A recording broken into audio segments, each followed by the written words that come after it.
Comments from Montana Jim. Solar Panels Part 1.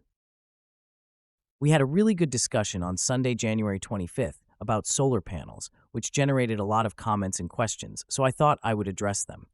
Many commented that mounting your solar panels on the ground was the best option, and I agree. TC from Louisiana agreed, but brought up the point that if you ground mount, you need to consider trimming the grass from under and around the panels.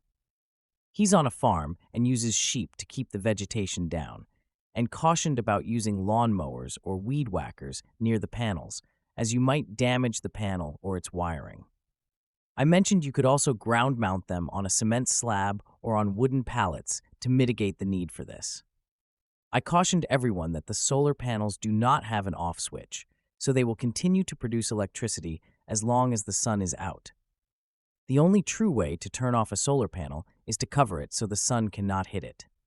A suggestion to work on any equipment downstream of the solar panel was to disconnect it, but be sure the disconnected wires from the panel do not touch each other.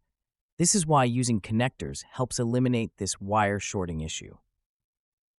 The most common solar panel connector is the MC4, which will prevent shorting when disconnected, as there will be no exposed wires. They are also waterproof and can handle 30 amps of current. Red Bear asks if there was a special tool to remove the snow from your snow-covered panels. My wise guy answer was that there was a new tool called a broom. Seriously, I do use a soft broom, which works great for me. However, most of the snow here in Montana is lightweight snow, so it removes easily. Many of you will be in areas that have wetter snow and accumulations of ice. Do not attempt to scrape this off, as it may damage the solar panel. It was brought up that since the sun-facing side of your solar panel is a very dark color, just being in full sun, even if the temperature is below freezing, the panels can self-clean. This method will take longer than manually removing the snow, and you will get less charge to your batteries.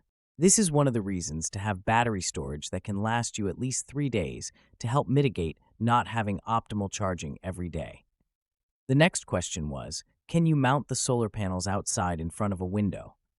Yes, you can mount solar panels on the side, wall of a house, but it's usually not optimal and is done only in specific situations.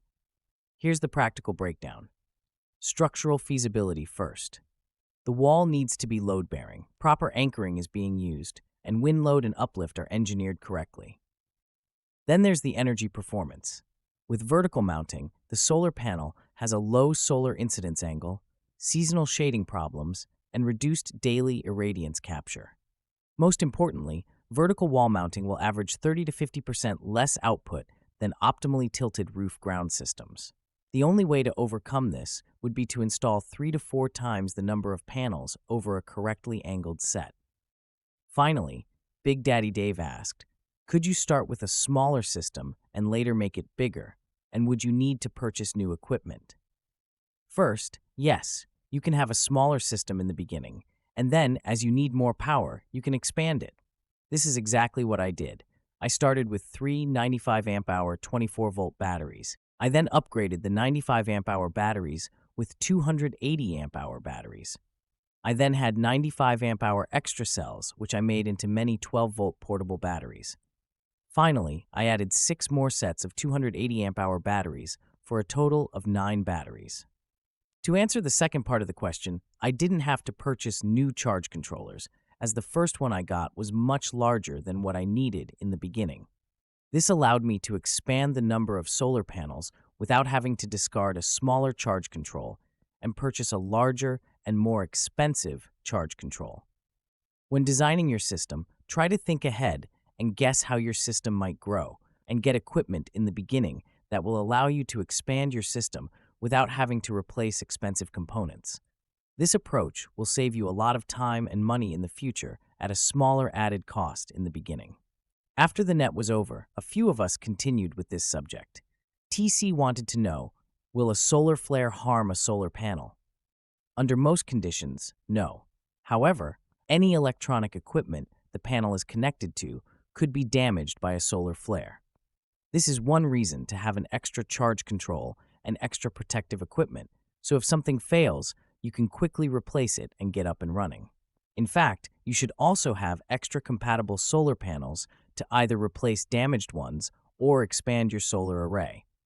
If you're concerned about a solar flare or EMP, you can store your extra charge controller and any other electronic equipment in a Faraday bag to protect them. Also, you should have extra LFP cells in case any go bad. I want to mention here that Big Daddy Dave has created a GroupMe chat called The Ready Prepper. Its purpose is to have a place for preppers to exchange prepper information. Red Bear has created a topic inside The Ready Prepper called PrepNet Talk2Me that will cover what we do here. I will be posting direct links to our expanded presentations of our nets. I have posted a few already, starting with our first net, and will continue to post them in the order we presented them on the radio net. If you do not have a GroupMe account, go to the Microsoft Store, the App Store, or the Apple Store, and search for GroupMe to install the app.